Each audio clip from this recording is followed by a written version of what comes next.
All right. Good afternoon. In a short while, we will be joined in person by our friend Carlo Ruiz Massieu, who, as you know, is the special representative of the Secretary General in Haiti.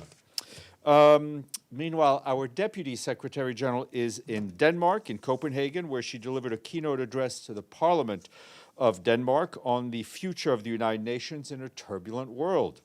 In her remarks, she underscored that the UN Charter remains our moral compass and called for a renewed commitment to multilateralism rooted in solidarity, international law, and human dignity. Ms. Mohammed warned that the erosion of the rules-based international order urged member states to protect and modernize the multilateral system by securing peace, investing in sustainable development, and helping reset the United Nations to deliver more effectively for people and planet. While in Copenhagen, the Deputy Secretary General met with Lars Løkke Rasmussen, the Minister of Foreign Affairs of Denmark. Not surprisingly, they discussed Denmark-UN collaboration, including Denmark's long-standing leadership in development cooperation, and particularly its support of the UN Resident Coordinator system. They also discussed discussed Denmark's current membership on the Security Council. The Deputy Secretary General also met with Lars Agard, the Minister for Climate, Energy and Utilities. In that meeting, they discussed priorities on climate action. The Deputy Secretary General also met with representatives from Nordic countries to discuss ongoing UN reforms and shared development priorities. Tomorrow, she will travel to Paris at UNESCO headquarters to mark the International Day of Education.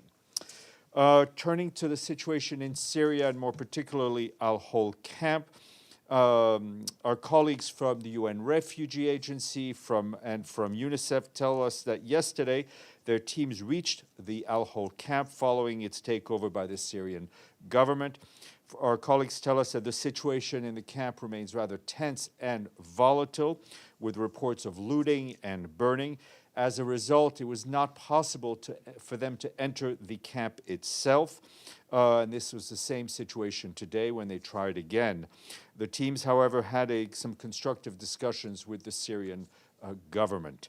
That was representatives of the Syrian government at Hol Camp. The government of Syria expressed its willingness to provide security and support to UNHCR and humanitarian partners so that humanitarian operations can continue. We're continuing to underscore the importance of ensuring that the transfer of ISIL detention facilities presently under Syrian Democratic Forces control to the Syrian government takes place in an orderly manner in line with international standards. And back here in the Security Council, the Council members also held a discussion on Syria, notably discussion on Syria. Assistant Secretary General Khaled Kyari reiterated the Secretary General's concern over the ongoing violence. He called for respect for international law, for the protection of civilians, and reaffirming our support for an inclusive Syrian political transition. For her part, Eda Mosornu, the director of OCHA's Crisis Response Division, said that recent clashes displaced tens of thousands of people in Aleppo, disrupting basic services and humanitarian delivery, as we've been telling you. She stressed that Syria can make progress in reducing humanitarian needs, but this depends on increased investment in recovery and sustained humanitarian funding, as well as active diplomacy to prevent the renewed threat of violence. Turning to the situation in Gaza, the Office of the Coordination of Humanitarian Affairs says that people across the Gaza Strip are struggling to meet the needs as the humanitarian scale-up remains restricted. Yesterday, the UN Population Fund tells us that there are increased risks of gender-based violence, child marriage, and exploitation of women and girls. It says that damage to health facilities, to safe spaces and clinics, all of that combined with a displacement that we've been seeing and movement restrictions, and not to mention the flooding that we've also been seeing, all of that has sharply limited access to psychosocial support and medical care. Since Sunday, as of yesterday, our partners leading on emergency shelter assistance have reached over 13,000 households, distributing hundreds of tents and tarpaulins. Our partners distributing hundreds of tents. Yeah. Our partners also continue to distribute mattresses, sleeping bags, blankets, warm clothes, cooking. It's not funny. Cooking utensils as well as solar lights.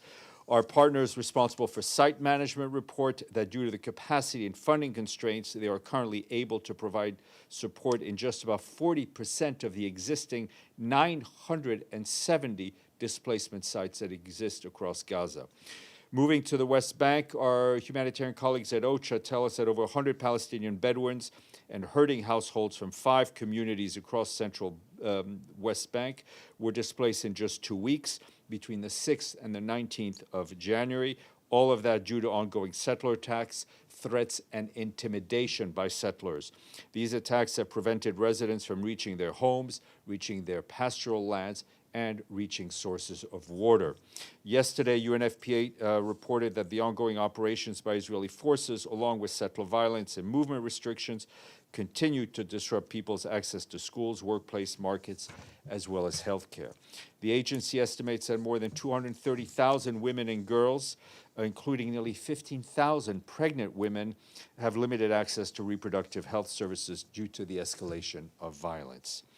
And I want to flag a number of humanitarian crises, notably 2 that received some emergency funding. First, in South Sudan, escalating conflicts in Jonglei State has prompted our emergency relief coordinator, Tom Fletcher, to release $10 million from the Central Emergency Response Fund to deliver urgent assistance to nearly 180,000 displaced human beings in that area. The funds will support food assistance, healthcare, shelter, water, sanitation, and hygiene services, as well as to help in the prevention of gender-based violence, as well as violence against children. Since the end of December, conflict has forced more than 200,000 people from their homes. Women and girls, children, and people with disabilities and older persons faced higher risk of violence and exploitation in these circumstances. A government declared no-fly zone in Jonglei State alongside insecurity and bureaucratic constraints continues to put limits on our ability to access those in need, as well as the ability of our partners to do so. Around 15 non-governmental organizations are providing essential aid with limited resources available. This year, we and our partners are appealing for nearly 1.5 billion United States dollars to support more than 4 million people in need in South Sudan. And moving north, I wanted to flag something else first.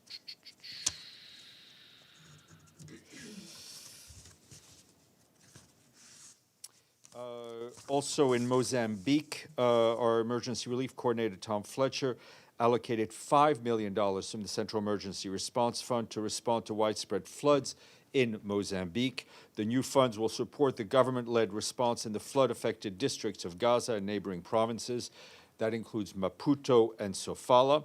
Meanwhile, our colleagues in the Office for the Coordination of Humanitarian Affairs tells us that the total of 355,000 people are estimated to have been displaced due to this flooding in Mozambique.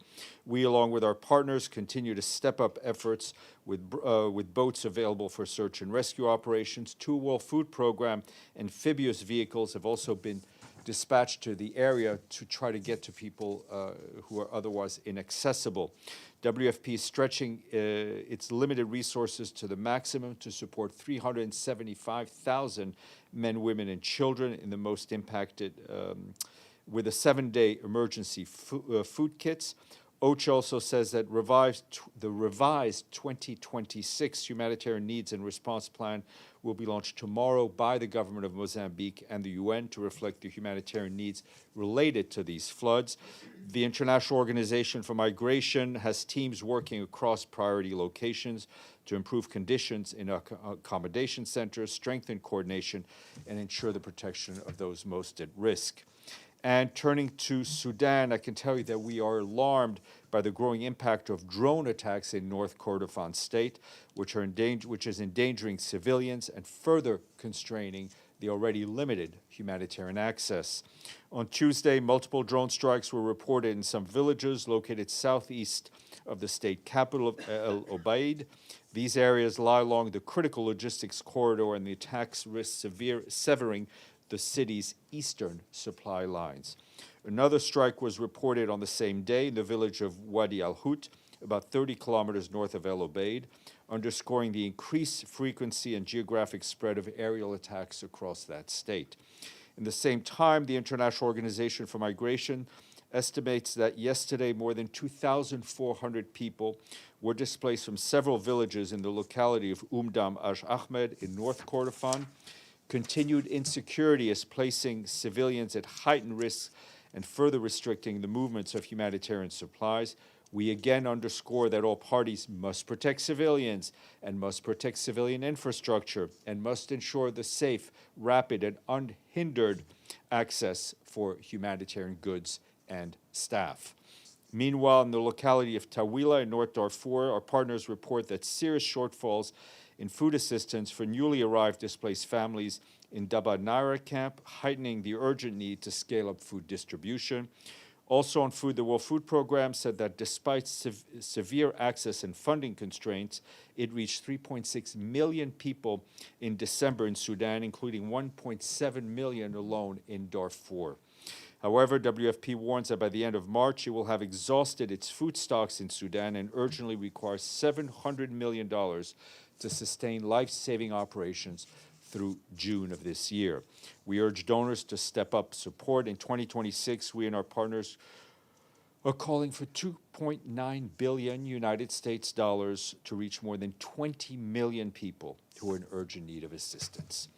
And in the Democratic Republic of the Congo, our humanitarian colleagues at OCHA say that the humanitarian situation in the provinces of North and South Kivu continues to worsen, marked by more civilian casualties, displacement, and mounting threats to humanitarian operations.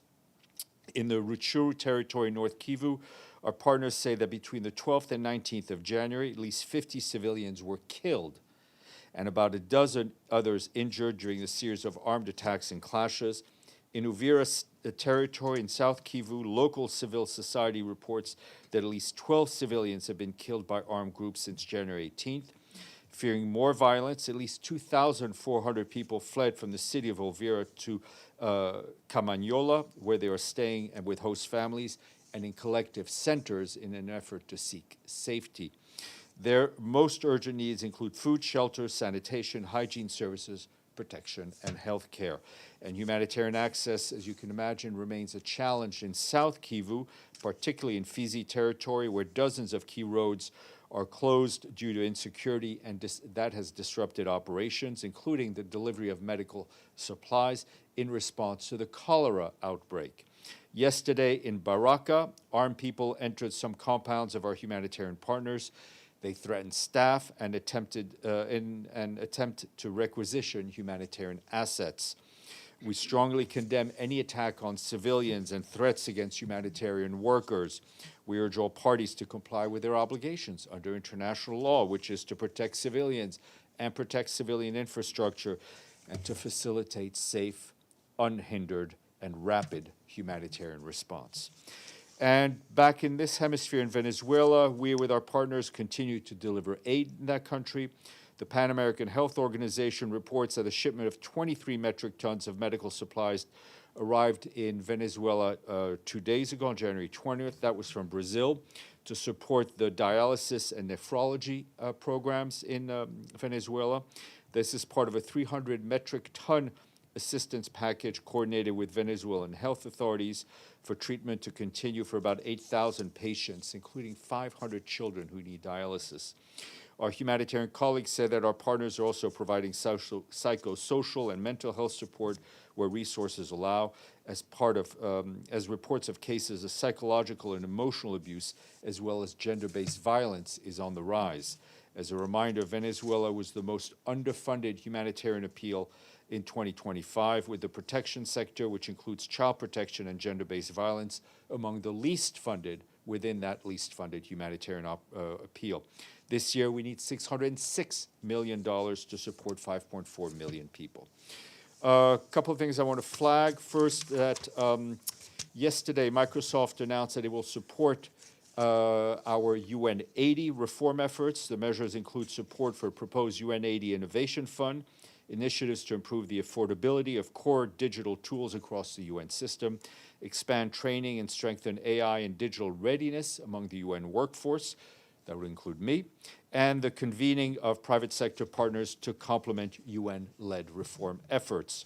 Through the initiative, Brad Smith, president of Microsoft, in his role as an SDG advocate, is offering practical support to equip the UN to respond effectively to today's global challenges amid rising demands and constrained resources.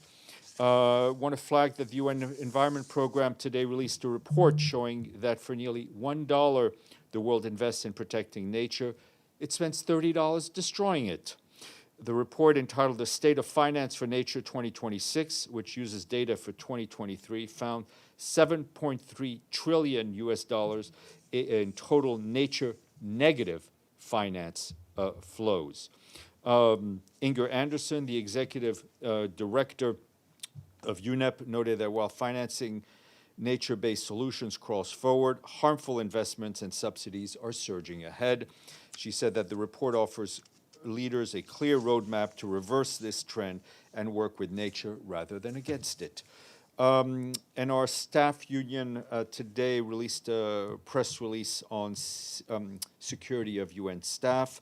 That press release is available, but obviously pretty grim. At least 21 UN personnel, 12 peacekeepers, and 9 civilians were killed in deliberate attacks in 2025. That's what the staff union says. And I have a quiz for you today, because we're getting some money. With an area of only 13 square kilometers, this country is the world's smallest island nation and is larger than just 2 other countries. Those two countries that are slightly smaller than the one I'm talking about is the Holy See, Vatican City, and Monaco. Sorry? No, it's an island nation. Andorra is what? No. No, you're going to go through all the. No, well, let's go through all the Pacific Islands. So I will save you time, and I will thank our friends in Nauru, as they paid up in full, and they are on the honor roll. They paid $31,865,000. Is that their total? That's their contribution to the regular budget. Before I go to question, I was just wanted to flag a note I'd forgotten to read, and that an important one on Uganda. And I can tell you the Secretary General is following with concern the post-election situation in Uganda, including reports of arrests, detentions, and violent incidents involving opposition figures and supporters. He notes the importance of restraint by all actors and respect for the rule of law and Uganda's international human rights obligations. That includes the right of freedom of expression, association, and peaceful assembly. The Secretary General stresses the importance of due process and humane treatment for all those in custody and underscores the need to safeguard the civic space. Now, Edie, all yours. Thanks, Steph. A few follow-up questions. First, does the Secretary General have any comment on the President's decision to drop tariffs against Europeans that support Greenland's independence, and on whatever deal is in the works that no details have really been given? Well, I mean, I think, as you say, no detail has emerged, but it's clear, I mean, it appears at least that the pressure has gone down. Our position was and remains the same, is that we believe in the territorial integrity of the Kingdom of Denmark, as well as the issue of self-determination, which are both of peoples which are enshrined in the Charter. And secondly, on Syria, Idemor Bosornu told the Security Council this morning that UNICEF and UNHCR reached Hol Camp yesterday, and that the refugee agency has taken over the management of Hol. Is that still holding? I was somewhat confused by what you Yeah, I mean, reported. I can only go with the information that I have, and we checked with some of our colleagues that they weren't able to physically enter the camp. I do know that we are in talks with the Syrian authorities, which are securing the camp. We want to be able to operate and provide the services that we need to operate, but we'll try to get you a bit more detail. Maybe you can try and. Yeah, I will do that. Yeah. Deji. Yes, couple of questions. Yesterday, there's the launch of the Board of Peace, which President Trump actually take a positive tone toward the UN, ask for cooperation. Has UN in any kind of discussion with the Board of Peace personnel on the possible cooperation? Look, let's be clear. We are committed to doing whatever we can to ensure the full implementation of Security Council Resolution 2803, which, as you'll recall, welcomed the creation of the Board of Peace for Gaza. And as you know, because I know you pay very close attention to what I say here every day, part of that resolution and the plan put forward by President Trump talked about the UN leading on humanitarian aid delivery. I think we have delivered a massive amount of humanitarian aid in Gaza, in as much as we've been able to allow. And we've talked about the restrictions, but you know how much more we've been able to do since the ceasefire. As part of that, we've worked very well with the U.S. Authorities, and we will continue. We will continue to do so. So no discussion yet, as I understand. Look, it's not.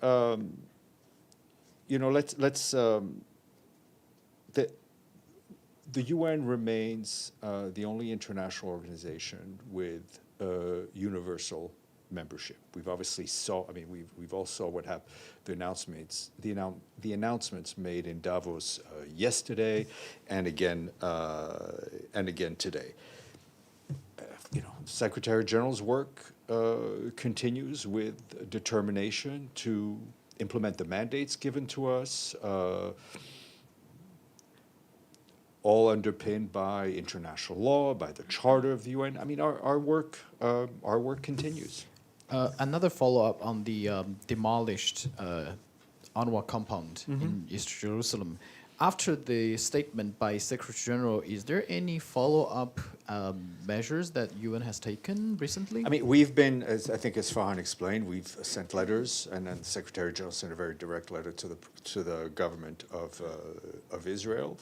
I don't want to say discussions continue, because there's really nothing to discuss. This went against the obligations of Israel under the immunities and privileges of this organization.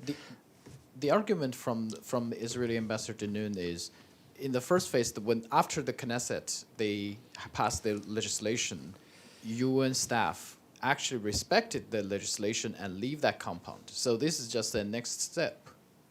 This was not, when people left, this was not done out of following the law. It was more done in terms of the safety of our staff, right? I'm not going to enter into a debate with Ambassador Danon. The obligations of Israel, as of every other member state of the UN, remains to respect the privileges and immunities of the organization. In this case, and we've seen it in some other cases around the world, it's not always done. Yes, Namo. Hello, Stéphane. Thank you. Do you have an update on the situation in Kobani? Many call it a humanitarian crisis because many residents have been without water and electricity for over a week. Unfortunately, I do not have one today. Yeah. Farnoosh, and then Linda. Thanks, Steph. I wanted to talk about another announcement that was made during the Board of Peace Davos announcement that Rafah crossing is going to be open next week. Have UN officials been told that? Obviously, the crossing is controlled by Israel, who has not yet commented. Anything you can share about what you guys have been told? I mean, we've just, like you, I saw what the announcement was made. We've not heard anything officially, but we continue to hope that Rafah will reopen for people. and especially for cargo. I mean, it's a critical point of entry for humanitarian aid, as it is for commercial goods, especially, and for Palestinians wanting to come back or wanting to leave. And separately, I'm wondering if you saw the logo for the Board of Peace, if it looked familiar. I mean, To you. it's the first time I saw it. Yeah. Is there any like copyright or trademark No. issues that No. the UN can raise? Okay. No. Just wondering. Thank you. But, I mean, as I said, we're, I think we're continuing our work. We're keeping calm and carry on, to paraphrase a famous phrase. Sorry, Linda and then Ephraim. Thank you, Steph. Apropos of the terrible situation in Sudan, I was just wondering, I mean, I know the SG engages in, extends its good offices for trying to bring about peace in various crises. I was just wondering, I mean, I know he's on record as calling for the Sudanese armed forces and the RSF to come to the peace table. Can you just shed some light perhaps in terms of, is there any reaction from these two groups on any level? What are the levels I mean, efforts? they're obviously in the context that with the Secretary General has had, whether it's Mr. Lamamra, his special envoy for Sudan, or Tom Fletcher, or Denise Brown, our head of humanitarian in Sudan, they talk to the various parties. There are reactions, of course. I mean, you and I look at the same thing. We have not had face-to-face talks between the RSF and the government of Sudan, and we've pushed in different ways. Mr. Lamamra was in Cairo recently, where he worked with the Egyptian called meeting on the coordination. We've been talking to Mr. Boulos, the U.S. envoy. We're talking to all the parties. First of all, making sure that all those who want to see the end of conflict in Sudan work in concert, right? Whether it's individual member states, whether it's regional organizations like the AU, like IGAD, or like us. Because, I mean, you just heard what I just described, the humanitarian situation in Sudan today. I mean, the millions and millions of people who are suffering because two leaders have refused to stop fighting. And we'll continue our efforts. But, diplomacy is complicated, it's time-consuming, but we will continue with determination. Ephraim, and then I'll go back. Wow. Yes, go ahead. Thank you, Steph.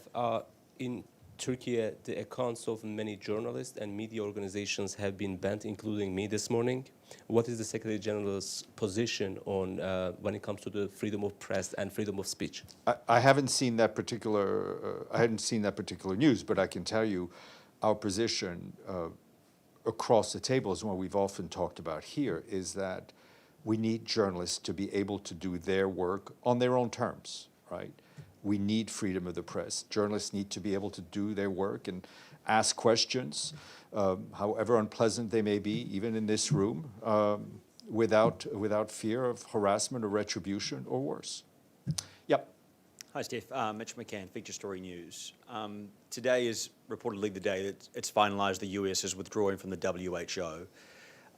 Does the Secretary General have a message for the US about potentially rejoining in the future? And secondly, according to US law, they have to pay all the fees that they already owe before they can actually leave. So does the Secretary General consider them having left or not yet because they haven't paid those fees? Look, I think for all intents and purposes, they are no longer participating in the work of the World Health Organization. Those legal details will likely have to be worked out.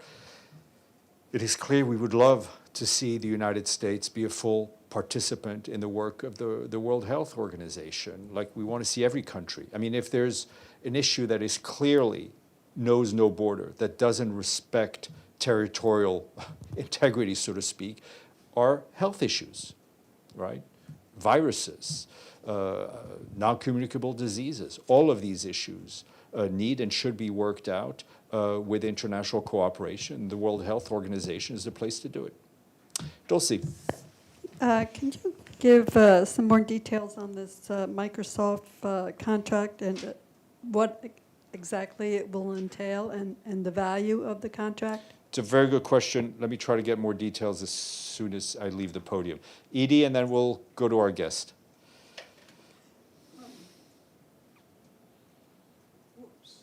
Thank you, Steph. A follow-up to Linda's question on Sudan. Did we ever get a readout from that meeting in Cairo on whether all of the divergent players actually have agreed on a single way to try and get both sides to negotiate? I'm not aware that there was a final communique, though I can check, but we do very much hope that no one's efforts will work in a way that makes the other's efforts more complicated. I mean, the people of Sudan deserve a coordinated approach to peace. All right, stay in your seats and don't move.